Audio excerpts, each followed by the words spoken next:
Okay, we're going to go ahead and get started. We've got a pretty good crowd, it looks like, tonight. So welcome to everybody. Glad to see you. It's been a couple of days for me. I hope you guys have had a good week too. I really do hate 3-day weekends because it feels like we try to cram 5 days of work and everything into the remaining 4 days. So it's been kind of crazy busy around here. Tonight I want to try to do basically 3 things with you. I want to talk just a little bit about the reflective essay and the requirements that's due this week. We're going to go over the first case study that I introduced to you in week 3, which is next week. And then, of course, we're going to get into some of the meat of the course and begin talking tonight about some of the characteristics and important information that you should be aware of concerning urban schools and urban communities. So with that being said, let me switch over here. Give me just 1 second. I was hoping it hadn't logged me out, but it did. I'm going to log back into Moodle real quick here so that I can share some things with you. Maybe it didn't. Maybe it's going to be nice. Okay, let me go over here to share screen. And remember, mine's going to look just a little bit different than yours because, sorry, I'm having a hard time seeing this. Share. Where's my share button? Are y'all seeing the screen? Can y'all give me a thumbs up, or are you still seeing me? You're still seeing me? I was afraid of that. Hang on 1 second. Ah, there we go. Okay, sorry about that. My computer has been crazy lately. Got a mind of its own. Okay, so let's look at, let me go ahead and turn editing off this so you guys don't have to see all that too. That just makes it worse. Of course, sorry.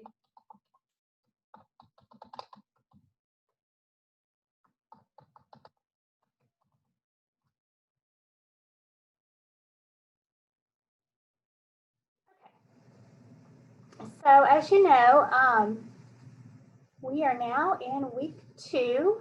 So for this week, I have posted your readings here for you. So you can download there's actually only 1 reading. You can download that right there. Then you have your weekly videos, and somebody told me they were having a hard time accessing the videos. So I actually posted them and dropped them into this particular folder. So you shouldn't have any problems. You should be able just to click on it. There are 2 videos and watch them. If not, you can always go back to the course instructions and assignments schedule and copy and paste that web address into your browser. Like I said, I've tried it all ways and it worked for me. So hopefully that did solve the problem. Okay. Then you've got your first reflective response. So let's look at that for just a minute. So in your reflective response, there are 3 questions that you need to address.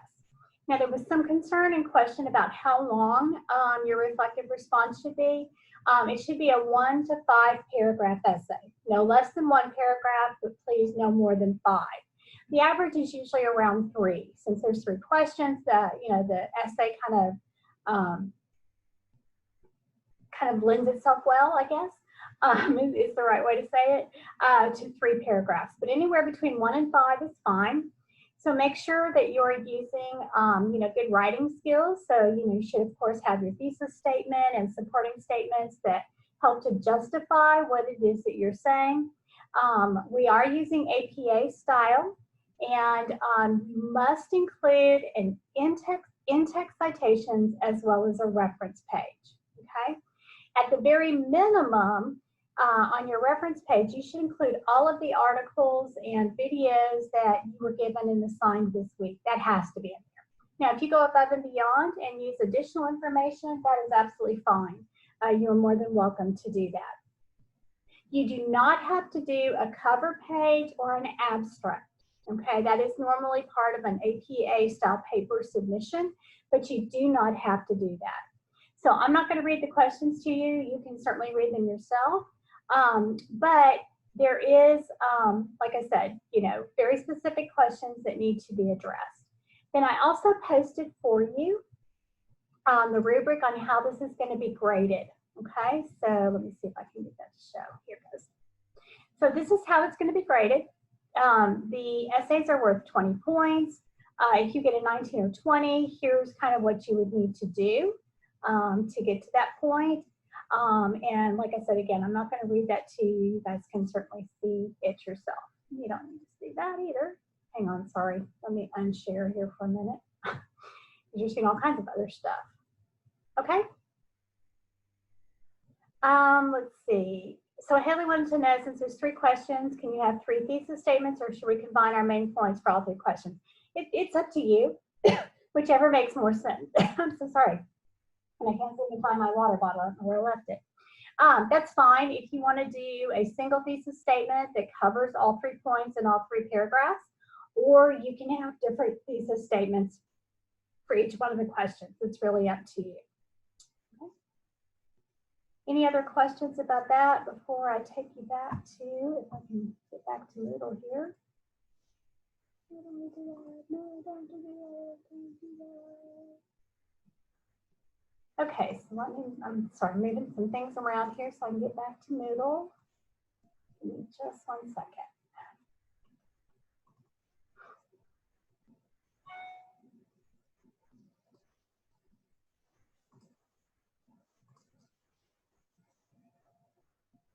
Okay, do you guys have any questions so far about week 1 or week 2's assignments? I did get everything graded for week 1, so hopefully everybody has a grade. If for some reason you don't have a grade, just let me know. I double checked it a couple of times, but like I said, you know, sometimes I can miss things. Is everybody good? So Brianna wants to know, do we have to use every source? You have 5, so if you only use 2 or 3, that's fine. Just make sure you list all 5. Okay, does that make sense? So if you only actually reference 3 of them in your paper, that's fine, or 2. But make sure you list all the references for this week in your reference page. Okay. Okay, so are we all good? Feel everybody understands how the reflective essay is going to go? You guys did a great job on your first discussion forum. I really enjoyed reading all of them. So we've got some really interesting people doing some really interesting things out there in the field, and you know, hopefully we can have some time to share all that good stuff. Okay, so let me share my screen again. Maybe. There we go. So that you can see Moodle. Here we are. Okay, so what in the world is it done? Sorry.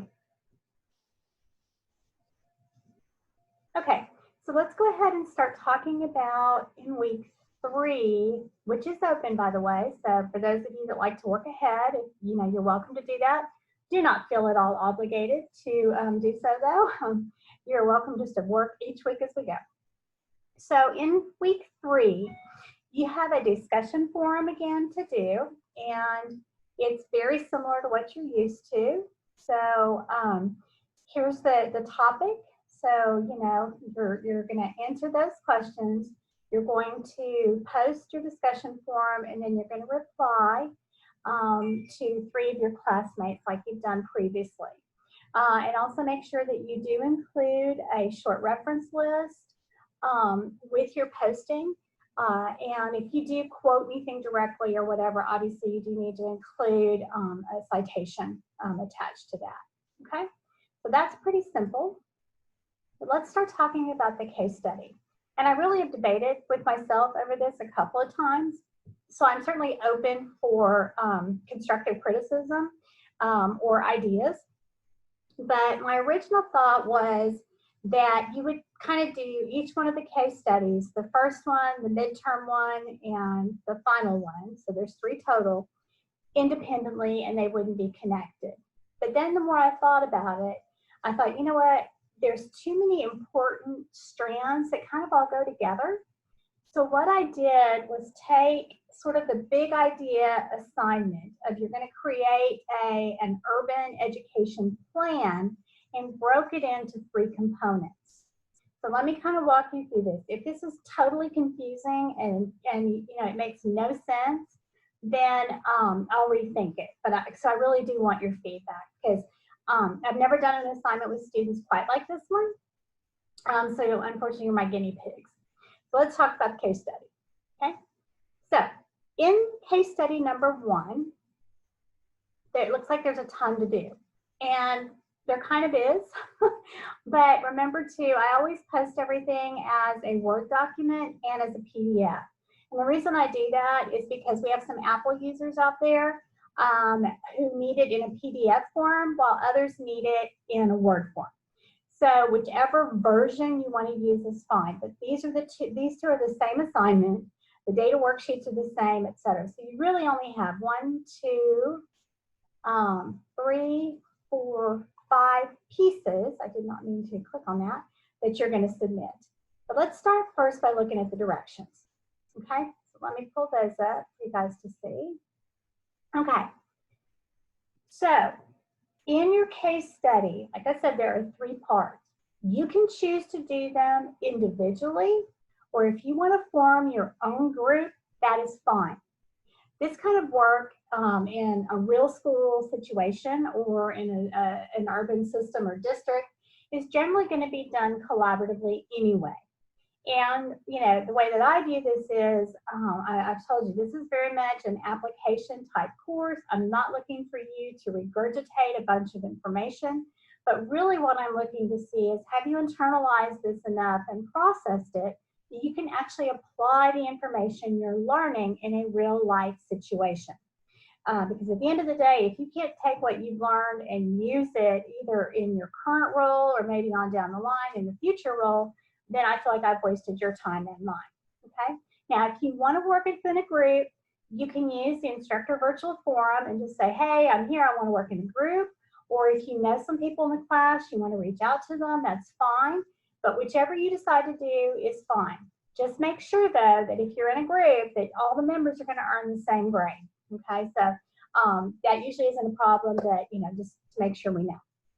Okay, so as I told you, there are 3 case studies. Hang on, my internet's being crazy. Stop that. Okay, so there are 3 case studies that we're going to do. Case study number 1, which is posted in week 3. Case study number 2, which is your midterm, and case study number 3, which is your final. So the first thing you're going to do is you're going to choose an urban school district, parish, or system that you want to be your focus. Now, whoever or whatever school district or even school that you choose, you're going to use that same school or system for all 3 of the case studies, okay? Because the whole idea is case study 1 kind of gets you started. Case study number 2 builds on what you did in case study number 1. And case study number 3 kind of ties the whole thing together and is cumulative using the information you learned or you created in case study number 1 and case study number 2, okay? So if you are working in an urban system now, I would choose my own school district or my own system because you're going to be doing some work that will hopefully benefit your school or your system. If you're not currently working in an urban environment, you can choose your school or system regardless, or you can just pick one randomly out of the air. There's lots of urban school districts around, and you know, thankfully, thanks to technology, most of the data and information that you're going to need to successfully complete these assignments are pretty readily available. So if you run into any problems choosing or finding an urban school district, just let me know and I can give you some suggestions. Okay, so I just realized I completely butchered spelling below there. That's bad. Okay, so in case study number 1, you have 4 products that you're going to complete. 1 is the data analysis worksheet. The second one is the target market narrative, the product demographics narrative, and the target demographics narrative, which includes your SMART goals. Okay, so these may sound very much like business terms, and they are, because the whole idea is at the end of the day, you are going to be asked to market your urban school system or your urban school and get people to buy in and to believe in it. As you probably know from the reading from the week 1, oftentimes everybody paints urban schools with a very broad brush that they're ineffective, they're doomed to fail and all that. The first thing you have to do if you're really going to be effective in positively impacting an urban school or an urban school system is to change that mindset. So you have to approach this from a marketing perspective that you're going to be selling your school or your system to the public, okay? So for each one of the narratives, they should be at least 3 paragraphs, and same old stuff I've said before, include in-text citations, supporting details, and real-world examples. Then once you do these 4 little worksheets, you're going to transfer, literally copy and paste, the information from each one of these into the action plan template. And I'll show you what that looks like in a minute. For this assignment, because you're only working on case study number 1, you're only going to complete the case study number 1 portion of the action plan template. So here's your component pieces. You have 4 products that you're going to do. Then you're going to copy and paste the information from these into the actual action plan template, okay? And you'll do that for case study number 1. Then in case study number 2, you'll have some more worksheet type things to do, and you'll transfer it into the template, and the same thing will happen in case study number 3. So that by the time either you're done and your final exam will be, you have this completed action plan template that you have created over the course of the class, okay? So this is due, even though it's not even assigned until next week, I give you 2 full weeks to work on this. So it's not even going to be due until September 27th. And so even though it's not due until week 4, you will have to go back and actually submit the assignment where it was assigned, which is in week 3, okay? You will not be submitting, though, the action plan template until all 3 parts are done, and that's in the last week of the class, the final exam, okay? So that probably seems really unclear, which I understand, but let me show you what each one of these looks like, and hopefully it'll make more sense. Okay, so here's the actual action plan. Let me pull it up here. Okay, so pretty simple, tell us your name and the date that you can put any date you want on here. I'm not too concerned about that. If you work in a group, make sure you include all group members' names, okay? Then you're going to tell me, again, here, presented by. So you will notice in the template that it says, like the first one. So you're going to create, in actually case study number 2, a vision, a mission, and some goals. So you see that's case study number 2. So you don't put anything here yet because we haven't done or opened up case study number 2. The first place that you're going to actually take and post your information is called the target market. And that's where you're going to, and I'll show you the worksheet in a minute, you're going to copy and paste the information from the target market worksheet right here, okay? Then you'll notice the target demographics, again, is going to go right here. Then you don't have to put anything in the next section. Case study number 2, case study number 2, we're not there yet. Or case study number 3, okay? So the only thing that you're posting into this plan for this first part is here. You're going to talk about your target market, your product demographics, your products are your students, and your target demographics, okay? And that'll make a lot more sense to you once you actually see the worksheet. So let me close this out. There we go. Whoops, there we go. So let's look first at the data worksheet. Okay, now you're not actually going to copy and paste the information from here into this, but you're going to have to use it to write your narrative, okay? So your data analysis worksheet, you tell me who you're using. So let's say that I'm using, I'll pick on one of my old schools, MacArthur High School in Irving, Texas. That's going to be the data analysis for you list your school's name, or I may want to do the entire Dallas Independent School District. then you get to choose 3 data points that you want to focus on. So the first one may be attendance. The second one might be mathematics achievement. The third one might be discipline referrals. But you pick anything that you want. So you'll have to do some digging to find their data, but for pretty much any school in America, especially our urban districts, you can find that kind of information and data on the school's website, on the state's websites, etc. So the first thing you're going to do is describe the current state. So let's say I've chosen, I'll choose attendance. So my current state is that the average daily attendance for MacArthur High School is 92.1%. Okay? And then I may want to include too that the majority of absences tend to occur on Fridays and before and after a holiday. Okay, so that's my current state. What is my desired state? My desired state is that I want to improve the overall average daily attendance rate from 92 point, whatever I just said, 92.3% to 95%. And I want to do that. I want to improve the attendance rate within one semester, okay, or maybe within a school year.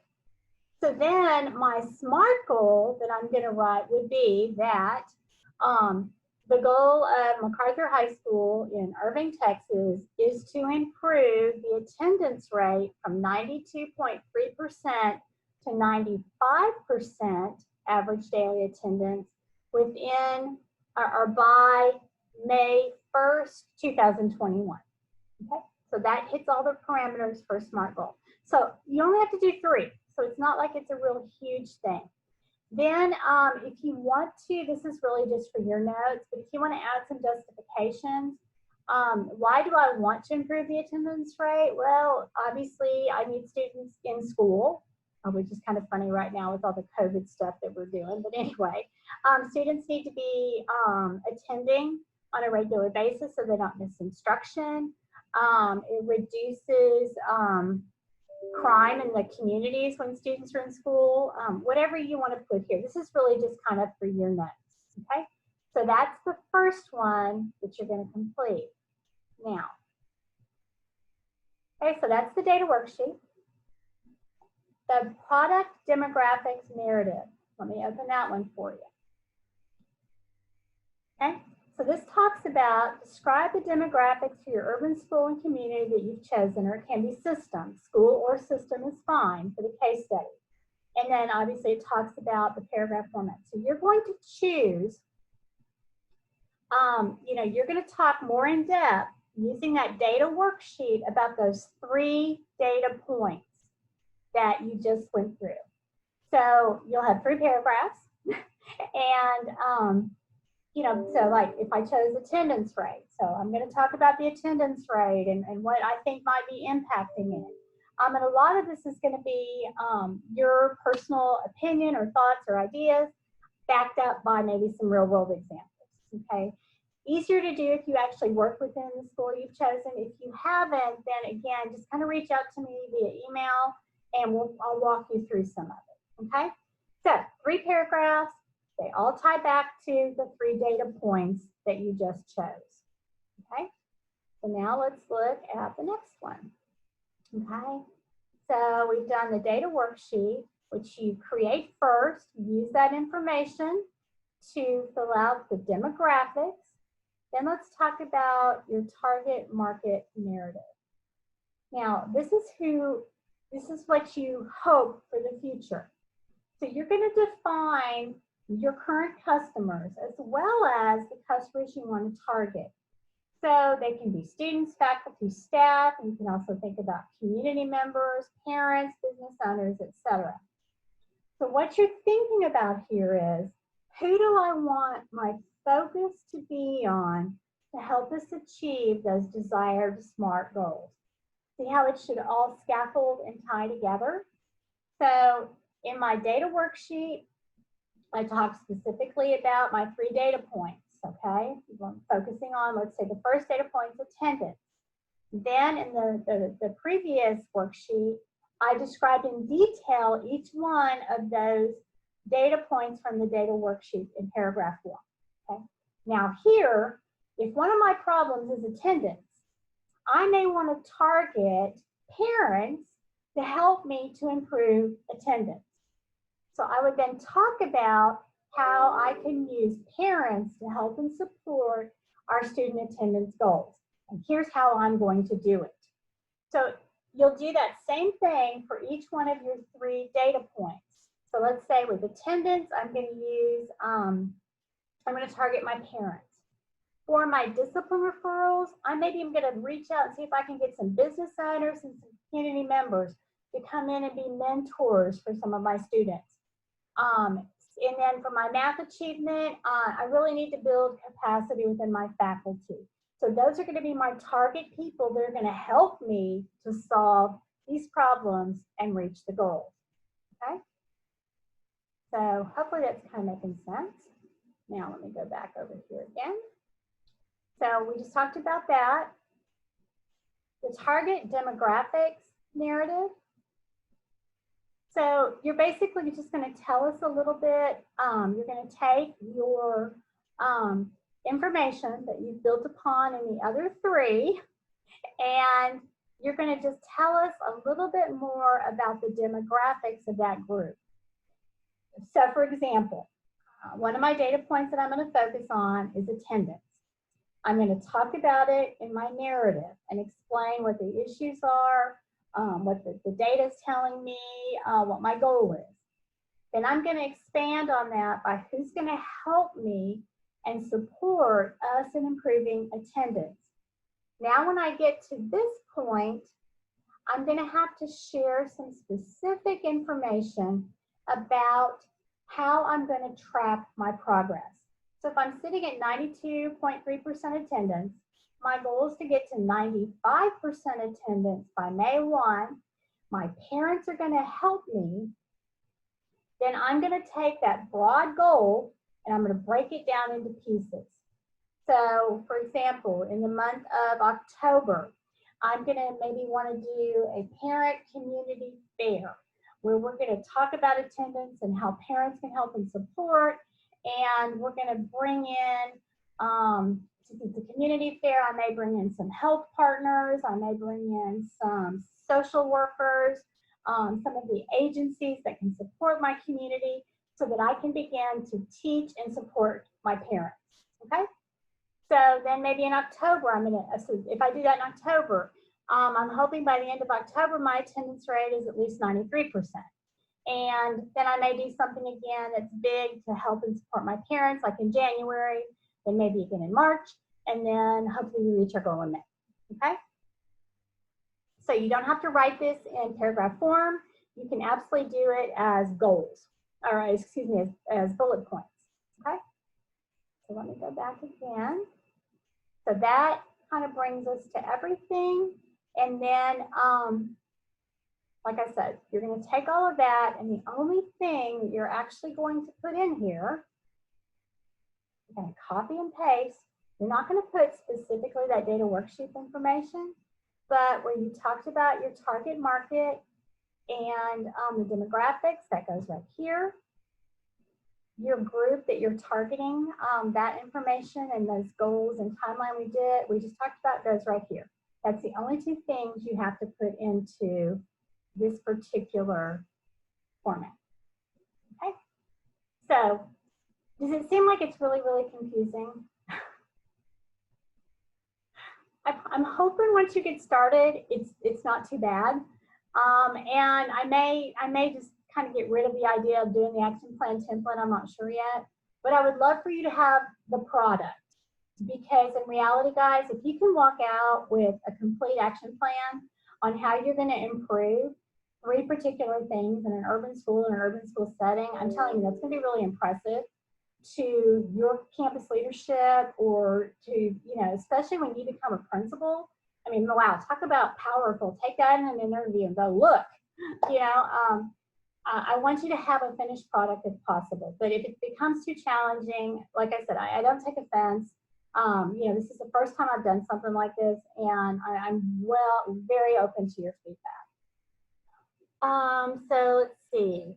I'll talk about Turnitin in a minute. Yes, of course, you can use a charter school. Charter school, private school, public school, any kind of school is fine. Okay, so what questions, comments, or concerns do you have? Don't be shy. I've overwhelmed you with so much information that you're like, oh my God, I'm cross-eyed. Okay, well, I'm going to take that as we're at least willing to try. We'll go over it, you know, hopefully by next week. You guys will kind of look at it a little bit more. So we'll just spend some time answering any questions that you have about that. Okay. And then how much current real data we're going to have to gather. Honestly, just 3 big data points. And I know that COVID really messed up a lot of the data that we would have normally gotten from last school year. So I don't care if the data is historical. Normally I would be like, no historical data, because that doesn't really help us. But because we've had such a weird, crazy year, it's fine if the data is 2 or 3 years old. Just use what's publicly available. Because you know, having been a principal and my teachers would be in class, they'd come asking for stuff and all, that would normally be fine. But they're kind of going a little bit crazy right now too, just like the teachers are. So I would just go with what you can find easily. You know, you don't have to, for the sake of this assignment, make it more challenging than it needs to be. And if you're going to focus on your own school, you can even use your own classroom data. So, you know, maybe you did a pre-test with your students and you realized that, I don't know, that your students are all really struggling with inferencing, for example, in reading. So you could choose that as one of your data points and just tell me how your students are doing. It can be that specific or it can be very, very broad. It's up to you. Yeah, and I know virtual attendance has been awful. That's why I would go with a couple years ago data instead of this year. Or like I said, if you're teaching right now and you want to use some of your own personal, like you said, virtual attendance, you know, it's at 50%. And you'd be excited if you could get it to 60%. I mean, that's fine. But do something that's going to make sense to you and be helpful to you.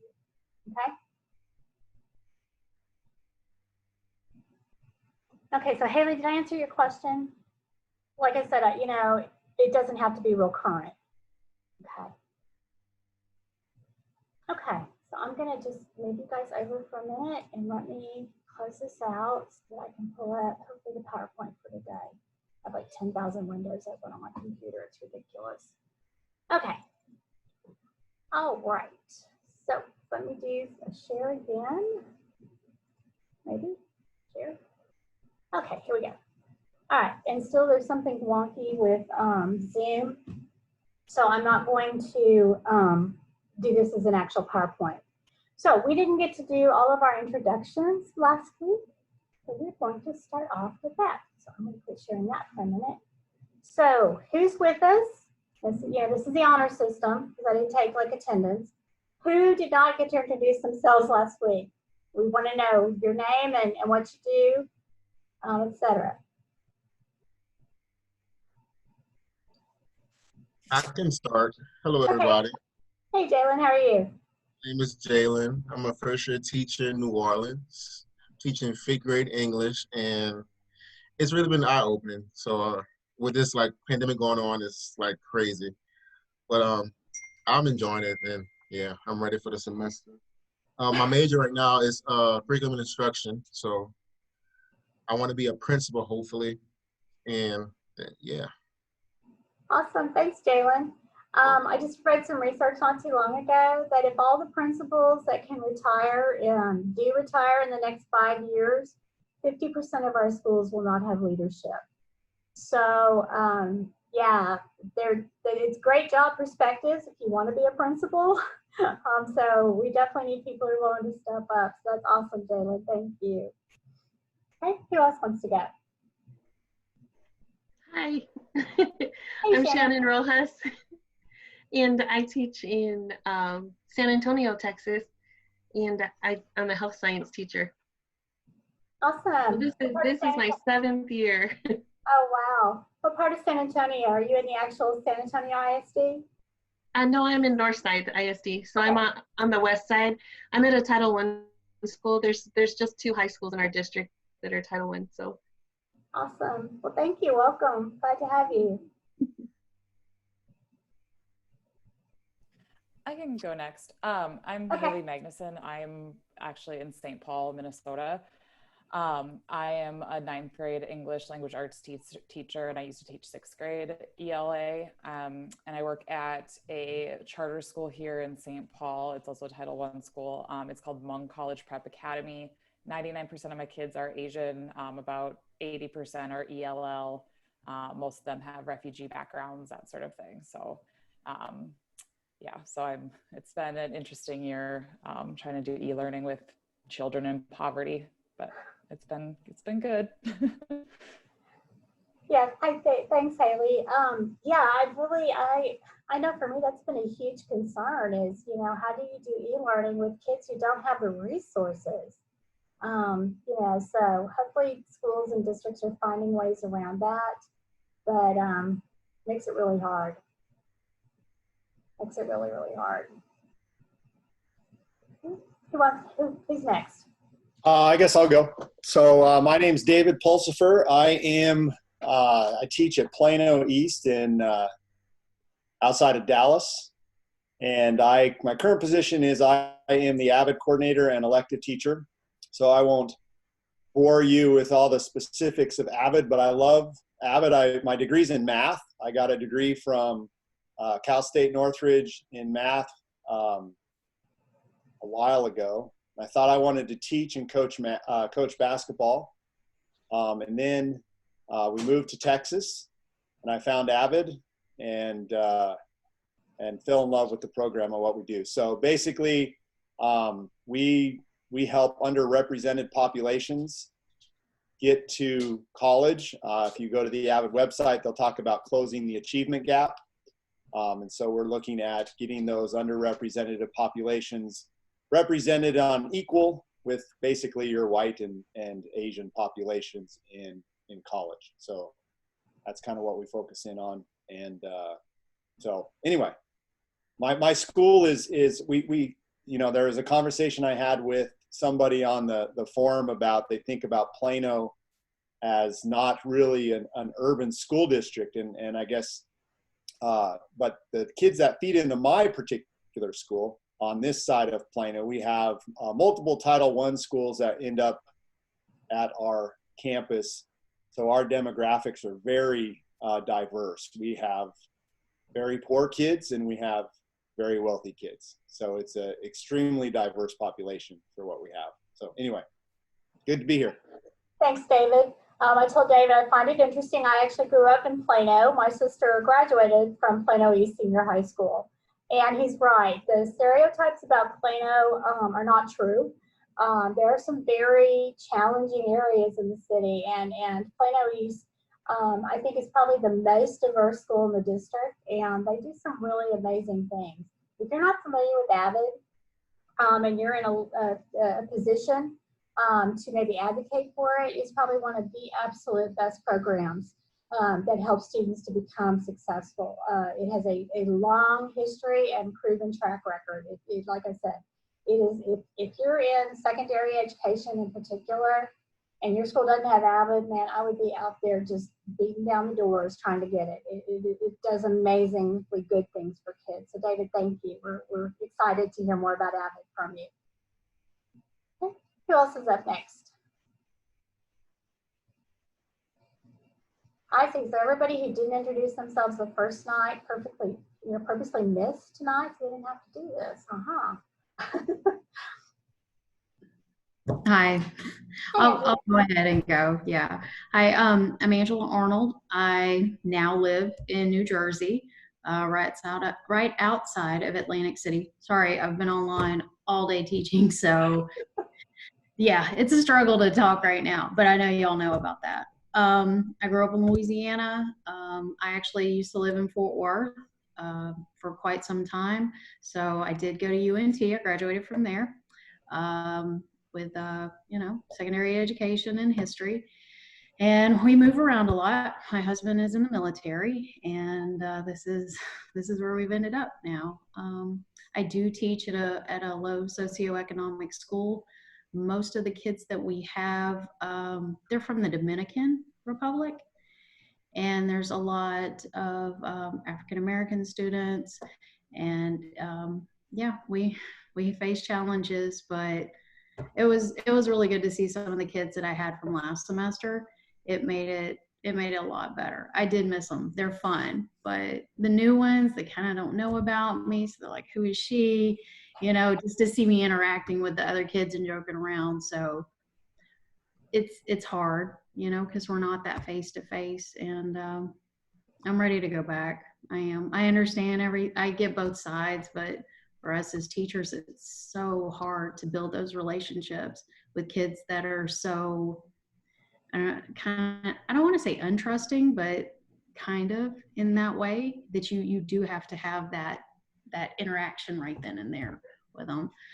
So yeah, we'll see what happens, but that's my story. Welcome. Yeah, I truly, I cannot even imagine what it would be like to not have that face-to-face contact with the kids. I'm so thankful, for my granddaughters anyway, that they're back in a face-to-face environment. And so far, nobody's, we haven't had a big, huge COVID outbreak or anything like that. But Bill Daggett, who's one of my favorite researchers, has done a ton of work with urban schools and how you close that achievement gap. And he says basically it comes down to three things, the 3 R's: rigor, relevance, and relationships. And the most important part is relationships. And kind of like Angela said, when you don't get to build relationships with kids in that face-to-face environment, there are a lot of trust issues. And, so yeah, I know you guys are doing an amazing job, but just hang in there. Hopefully this too shall pass someday, and we can get back to supporting our kids the way we want to. Who's up next?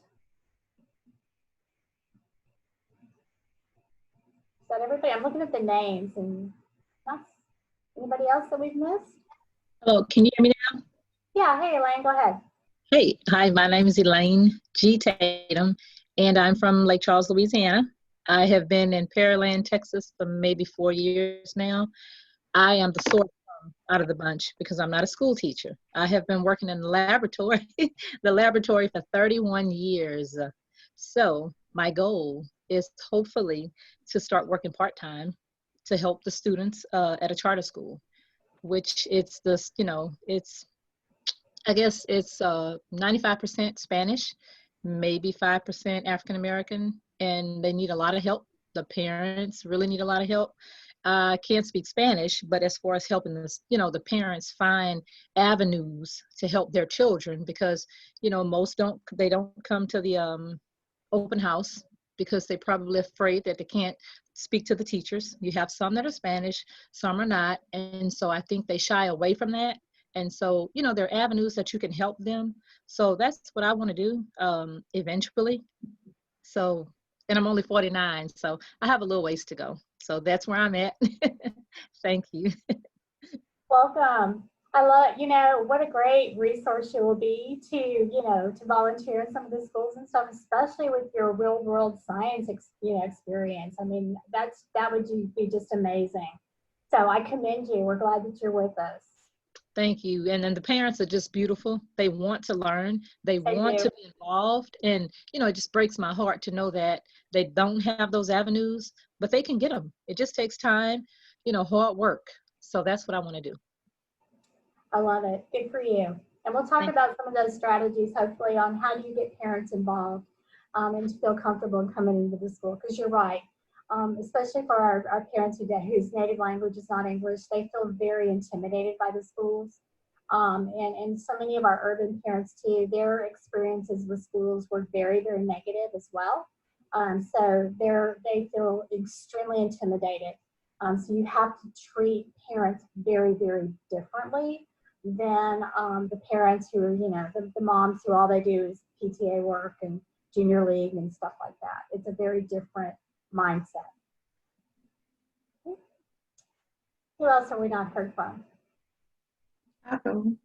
Okay, go ahead. Hey, am I saying it right, Crystal, then? That's it. Yeah, my name is Crystalline, and I'm from Baton Rouge, Louisiana. But I mostly grew up on the west side towards like Plaquemine and Addis, Brewley area. And currently I'm a child specific teacher aide for our local school system. And I'm married, I have 3 kids, and I've been a child specific teacher aide for going on 3 years now. And I used to work in early childhood at a daycare for about the same amount of time. And I'm kind of trying to decide if I know I want to become a teacher, but I'm trying to still decide if I want to teach more towards the early childhood again or try high school. But I know I do not want middle school kids. Oh, Crystal, you're speaking my language. I started out teaching 4 and 5-year-olds in kindergarten. Then I dabbled in elementary, and then I went to high school. And quite honestly, the high schoolers are very much like those 4 and 5-year-olds. You know, they have so many similarities. They're just bigger. But yeah, my 3 years in middle school, I feel like I did my time. Okay, who's up next? I'll go. Okay, hey. Hi, my name is Jaylene. I don't have nearly as much experience as anyone else here. I just turned 23. I just finished my bachelor's and thought with everything being shut down, this would be the perfect time to just jump on and get my online program done, my master's as well. Most of my experience is special education. It is all in early childhood. I'm on a leave of absence from my job right now to complete my field experience. I currently live in Vermont, and the state has a peer review program that I can do to get my license. So I'm working on that for early childhood education at the same time as this program. And I don't think I'll be in Vermont much longer. I'm from Florida, and there's really nothing out here. So I'm kind of hoping to go back to a city. I'm not sure exactly where that'll be yet, but I am hoping to go into urban education. Awesome. Welcome. Well, you can Thank give you. us the perspective of a novice teacher, you know, for those of us that have been doing this for a lifetime. Yes. Thank you. Welcome. Okay, is there anybody else that we haven't heard from? I'll go. Okay, hey. Hello, I'm Brianna White. This is my 4th year teaching. I am a middle school teacher. Well, this is my 3rd year in middle school. I started off in high school, and because of a number thing, they put me in middle school, and I want high school back. I love my middle schoolers, but I love my high schoolers way more. I teach health and PE. This semester, I'm not teaching PE, and I'm kind of excited because I couldn't imagine teaching PE on the computer. Health is already enough, but PE on the computer, kids don't even want to turn on their cameras. So I could not imagine doing that. But I teach in a middle school. It is not a Title I school because we don't have Title I middle schools in our county for some reason. But if we did, it would be because we are attached to an elementary school. We literally share a building all day. And they are a Title I school. So we just don't fit the criteria. But that is me. Welcome. Yeah, I agree with you, Brianna. I'm not sure how to do PE online. That would be a little hard. Definitely. Well, welcome. We're glad that you're with us, and you know, hats off to you middle school teachers. Like I said, it takes a very special person to teach middle school, and you either love it or you hate it. I've never found anybody who was lukewarm. You know, like it's okay. I mean, it's either I love my middle schoolers, I'm in the right place, or I cannot wait to get out of here. So like I said, I agree with David. There's a special place in heaven for middle school teachers. Who else have we not heard from? Anybody? Like I said, we do have a smaller group tonight.